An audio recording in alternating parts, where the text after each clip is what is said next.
ශ්‍රී ලංකා පාසල් ක්‍රිකට් සංගමය මගින් ඉදිරියේදී පවත්වන්නට නියමිත 15 සහ 17 ක්‍රිකට් තරඟාවලියේ ඉඳලා අලුත් ඔන්ලයින් ක්‍රමවේදයක් යටතේ තමයි සිසුන් ක්‍රීඩකයන් ලියාපදිංචි කිරීම කරන්නේ.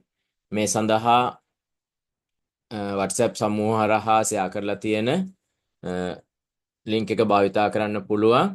ඒ වගේම සියලුම ආචාර්ය මණ්ඩලයේ ගුරු මහත්මයන්ගේ තොරතුරු යාවත්කාලන කිරීම කරනවා.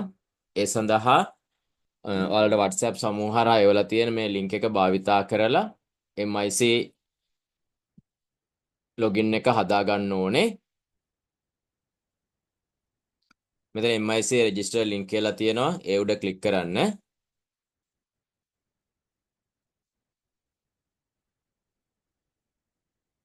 ඊට පස්සේ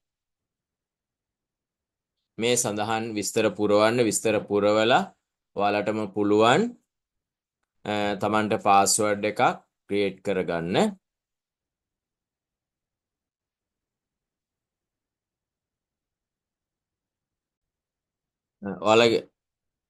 ඔයාලගේ විස්තර ඇතුළත් කරාට පස්සේ රෙජිස්ටර් කියන බටන් එක උඩ ක්ලික් කරන්න.